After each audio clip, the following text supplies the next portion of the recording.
우리는 과학기술의 많은 혜택과 편리를 누리며 지금 살아가고 있습니다. 그러나 인류가 위기를 당하게 되면 그 예방책은 아주 단순해집니다. 지금도 마찬가지지요. 마스크를 쓰라, 손을 잘 씻으라, 거리를 두어라, 이런 것들입니다. 지금 우리는 누구든지 이 복잡한 심경 일태인데요. 저는 이럴 때일수록 말씀을 많이 읽어야 한다고 생각합니다. 그래서 복잡할수록 인생의 기준점을 찾아야 하기 때문이지요. 많은 각종의 인생을 경험한 솔로몬이 후손에게 평생 잊지 말라고 전한 두 가지 말씀이 있습니다.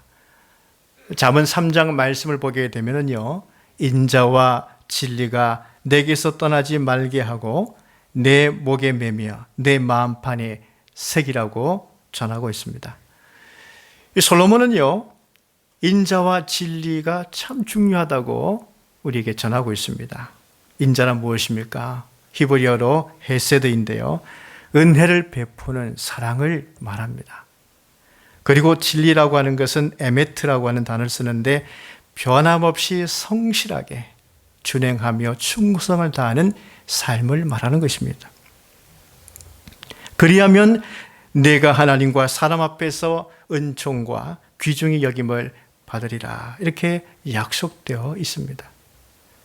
우리 하나님께서 우리를 위해서 많은 것을 누리도록 만드셨는데요. 여러분들은 하늘의 별을 관측하는 것을 좋아하십니까? 근데 별의 종류를 보게 되면요, 먼저 유성이 있죠. 별똥별이라고도 말하는데 이 유성은요, 이 밤하늘을 가로질러서 찬란한 빗줄기를 그려내지요. 그러나 순식간에 흘러가 사라져 버립니다. 찬란하지만 유성을 따라가게 되면요, 길을 잃고 만다는 뜻이죠. 다음에는 행성이 있죠. 행성은 시간에 따라서 움직입니다. 근데 우리가 움직이는 행성을 관찰해 보면 참 매력이 있고 흥미롭습니다. 그러나 우리의 방향의 기준점은 또한 될 수 없습니다. 세 번째 고정별인 북극성이 있습니다. 이런 북극성 자체는 별로 아름답거나 움직이기 때문에 흥미롭거나 그렇지는 않습니다. 그럼에도 기준점이 되죠. 왜냐하면 수많은 시간이 흐르고 세월이 흐른다 할지라도 항상 북극성은 홀로 그 자리에 있기 때문이죠.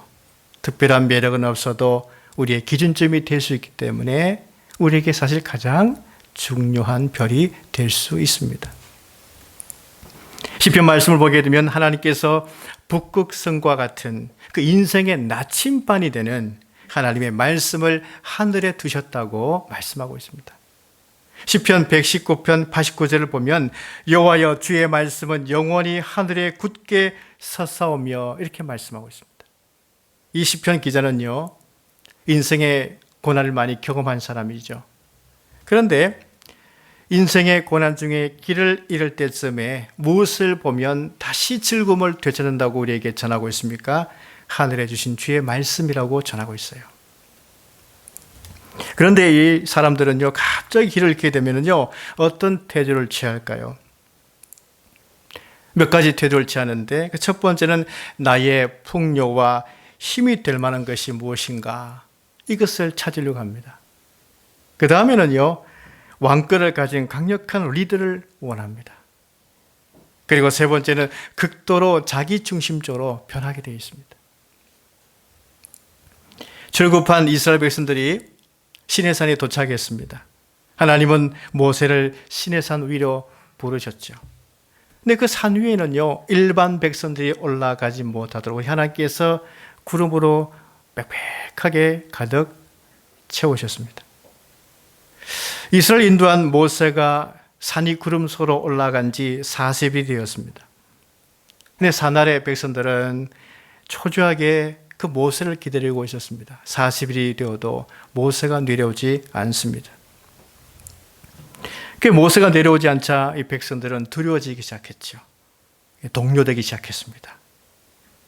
그래서 아론에게 찾아가서 우리를 위하여 인도할 신을 만들어 달라고 종용하게 됩니다. 사실 아론도 몹시 두려워졌습니다. 그래서 백성들에게 금고리를 가져오도록 했지요. 그러니까 아론은 그 금고리를 받아서 불에 녹여서 특정한 곳에 부었습니다. 그리고 조각칼로 조각했습니다. 그런데 조각한 것이 무엇이 되었습니까? 바로 금송아지 형상이 되었습니다. 백성들이 자신들을 인도할 하나님을 놓쳐버리자 무엇을 신으로 만듭니까? 금송아지 신을 만듭니다. 여러분, 금이라고 하는 것은 무엇이죠? 고가의 물질을 뜻합니다. 송아지라고 하는 것은요, 번영을 뜻합니다. 그래서 이 금송아지 신이라고 하는 것은요, 풍성한 번영을 말하는 것이죠. 그들이 하나님 잃어버린 다음에 불안감에서 만든 신은 무엇입니까? 풍성한 번영의 신을 그들은 만들었습니다. 여러분, 이 광야 길을 걸어가는 인생이 풍성한 번영의 신을 나침반으로 삼게 되면 미래에 대한 두려움이 사라지게 되는 것입니까?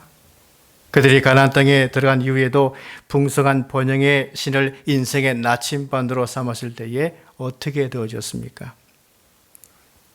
하나님의 백성으로서의 거룩한 품격을 잃어버렸죠.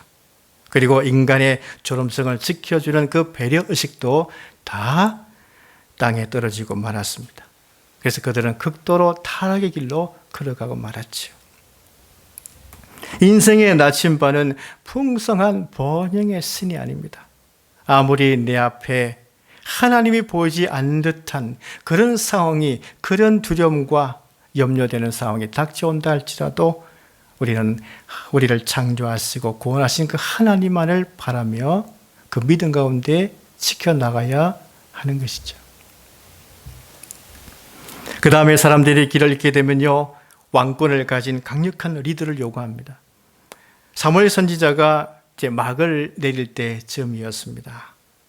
사무엘 선지자를 이어갈 영적 지도자가 없었습니다. 그러자 백성들은 방황했지요. 그때 이 백성들이 요구한 것은 무엇이었습니까? 우리를 이끌어갈 왕을 달라고 요구했습니다. 사무엘이 고민이 되었어요. 그래서 하나님께 기도를 드립니다.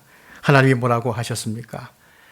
백성들이 왕을 요구한 것은 너를 버림이 아니요, 바로 하나님을 버려서 자기들의 왕이 되지 못하게 함이라고 하나님께서 사무엘에게 말씀하셨죠.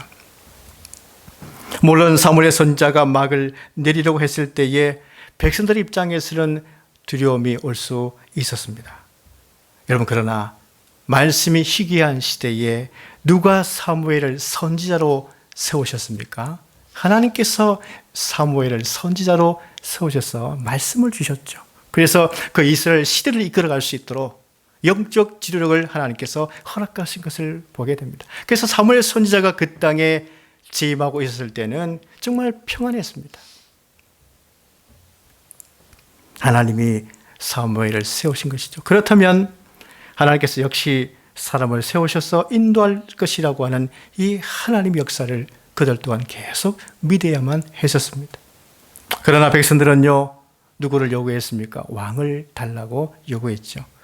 영적 지도력을 요구한 것이 아니라 세상적인 권세를 가진 힘을 달라고 그들은 요구했습니다.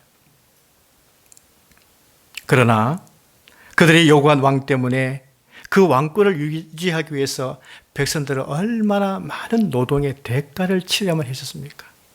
그리고 얼마나 많은 피를 흘려야만 했었습니까? 이스라엘 왕조 시대는요, 그 권력의 피비린내 나는 과정이 계속 이어졌습니다. 진정 백성들을 구원할 수 없었죠. 결국 하나님께서 선지자를 통해서 메시아를 보내주실 것을 예언하지 않습니까? 세 번째는요, 사람들이 위기를 당하면 극도로 자기중심적으로 변하게 되죠. 사람들이요, 매우 거칠게 되고 사납게 바뀝니다. 디모데후서 3장 말씀 보게 되면 말세의 위기를 당할 때에 사람들의 모습이 어떻게 되는지를 설명하고 있는데, 사람들이 자기를 사랑하게 된다고 말씀하고 있고요, 돈을 사랑하게 됩니다. 자기를 자랑하게 됩니다. 거만하게 됩니다. 또한 부모를 거역하게 되고요, 감사하지 않게 되고 무정하게 된다고 말씀하고 있죠. 또 원통함도 풀지 않고 그 다음에 사납게 되고요. 선한 것을 좋아하지 않게 되고 하나님보다 쾌락을 더 사랑하게 된다고 말씀하고 있습니다. 경건의 모양은 있으나 경건의 능력이 사라지게 된다고 말씀하고 있죠. 사랑하는 여러분, 우리는 어떤 염려되는 위기를 만나게 되면 어떻게 해야 되겠습니까? 예수님께서 하신 이 말씀의 기준을 찾아야 합니다. 예수님께서는요, 목숨과 몸에 대해서 염려하거나 근심하지 말라고 오늘 말씀을 전하고 있지요. 우리 예수님께서 제자들에게 이 제자도의 삶을 앞으로 살아갈 때에 많은 위협들이 있을 것인데 그 첫 번째가 외식을 주의하라. 그 두 번째가 탐심을 주의하라 말씀하셨고, 그런데 오늘 더 큰 위협에 대해서 주의하라고 말씀하신 것은 무엇입니까? 목숨과 몸에 대한 염려 때문에 생기는 위협에 대해서 염려하지 말고 근심하지 말고 감당하라고 말씀을 전하고 있죠. 22절 말씀 보시면요, 너희 목숨을 위하여 무엇을 먹을까, 몸을 위하여 무엇을 입을까 염려하지 말라고 주님은 말씀하고 있습니다. 목숨은 무엇을 말하는 것이죠? 히브리어로 네페시를 쓰고 있고요, 헬라어로는 푸시케라는 단어를 쓰고 있는데 목숨은 다른 말로 생명을 말합니다. 그런데 이 목숨, 이 생명은 누구로부터 와 있죠? 누구로부터 왔습니까? 창세기 1장 말씀 보게 되면요, 하나님이 생명이 있는 모든 땅의 풀과 나무, 생물, 사람, 이 모든 것을 하나님께서 창조하셨습니다. 그러니까 하나님께로부터 왔다 하는 얘기죠. 그리고 욥은요, 욥기 33장 4절의 말씀을 전하기를요, 하나님의 영이 나를 지으셨고 전능자의 기운이 나를 살리시느니라고 전하고 있습니다. 우리 예수님께서는 요한복음 6장 33절에 예수님이 자신을 생명의 떡이라고 말씀을 전하시면서 하나님의 떡은 하늘에서 내려 세상에 생명을 주는 것이니라고 주님은 전하고 있습니다. 여러분, 이 목숨은 누구부터 왔으며 누구에게 있는 것입니까? 목숨은 하나님께로부터 왔으며 하나님께 있다는 것을 주께서 말씀하고 있습니다. 그래서 우리가 항상 잊지 말라는 것은 나의 목숨은 하나님께 속한 것임을 잊지 말아야 하는 것입니다. 몸은 무엇입니까?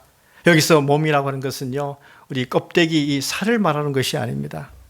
한 사람으로서 인격을 가진 몸, 바로 나 자신의 존재 전체를 바로 몸이라고 말하는 것입니다.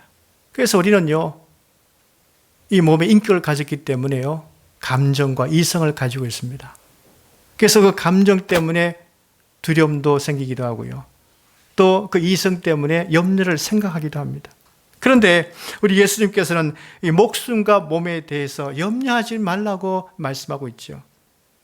염려라고 하는 것은요, 마음을 나누다 그런 뜻을 갖고 있고요, 영적으로 분열되었다 그런 뜻을 갖고 있습니다. 의심이 일어난 상태를 바로 염려라고 말하는 것이죠.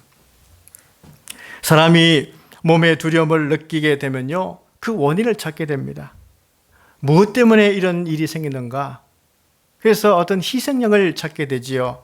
이렇게 되면 사람들은 이성을 잃게 되고 그 희생양에 대해서 씻을 수 없는 많은 상처를 입히게 되는 것이죠. 그럼 우리 예수님께서는요, 어떤 두려움의 상황이 생기게 되어질지라도 바로 이성을 잃을 정도로 염려해서는 아니 된다라고 말씀하고 있습니다. 왜냐하면 염려하지 않아야 그 두려움을 이길 수 있기 때문이지요. 우리 예수님께서는 이 염려를 이기는 방법을 무엇이라고 말씀하고 있습니까? 인간의 목숨과 몸을 소중하게 여기시는 하나님을 믿으라고 주님은 말씀하고 있죠. 예수님께서 말씀하시기를 까마귀를 생각해 보라 말씀하십니다. 까마귀는 심지도 아니하고 거두지도 아니하고 찬 곳 없지만 하나님께서 기르신다고 말씀하고 있죠. 우리 하나님께서 까마귀도 귀중하게 여기시는데 사람은 새보다 더 귀중하게 우리 하나님 여기신다고 증거하고 있죠. 또한 들의 백합화를 보라고 말씀하십니다. 근데 사람들은요, 이 철이 지나가게 되면은 이 백합화를 잘라서 아궁이에 넣어 불쏘시기로 사용하지 않습니까? 그렇게 인간이 사용하는 것이지만, 그러나 하나님께서는 그 백합화에 그 옷을 입히신다. 아름답게 만드신다고 하나님 말씀하시죠.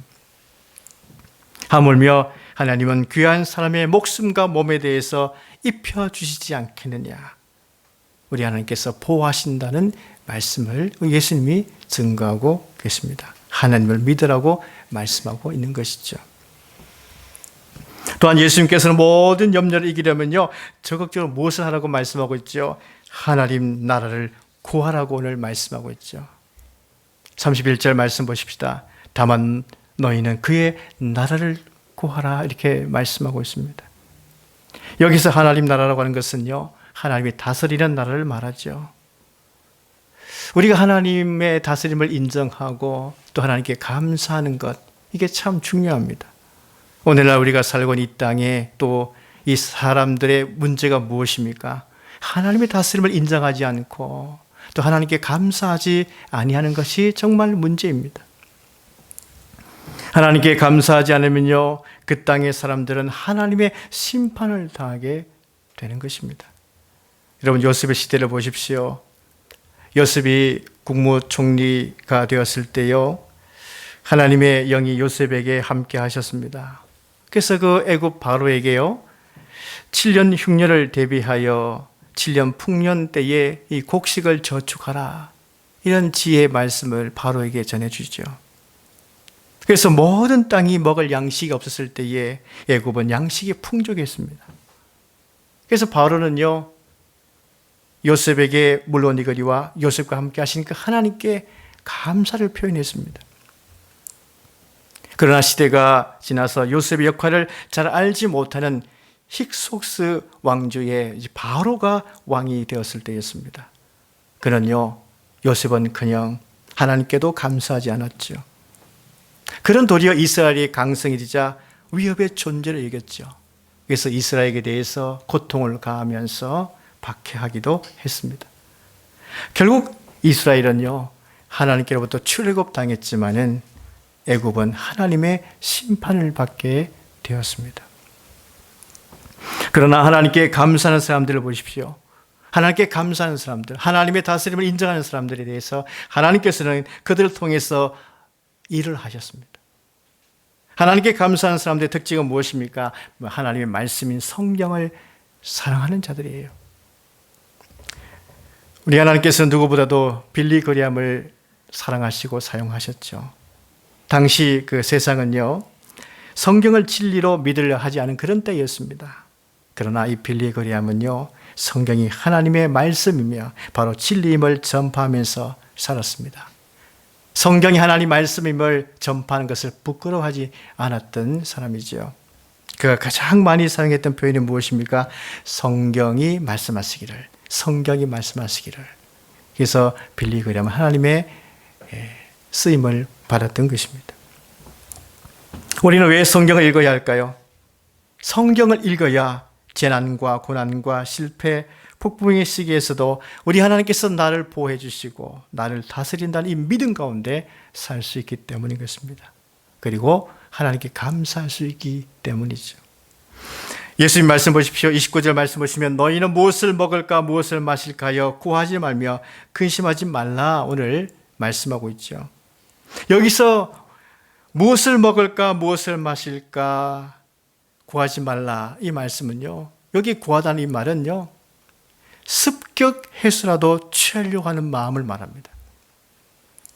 사람들이요, 목숨에 대해서 두려움을 느끼게 되면요, 약탈해서라도 습격해서 음식을 취하려고 바뀐다는 거예요.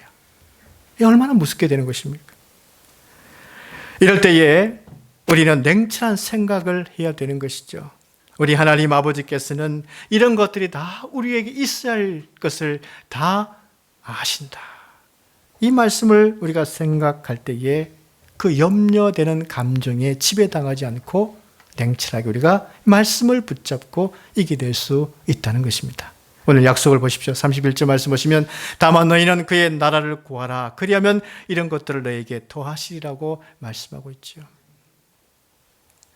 여기서 그의 나라, 이 바로 하나님 나라는 무엇입니까? 우리 하나님 아버지께서 나의 형편을 다 아시는 나라, 바로 그 나라가 하나님 나라입니다.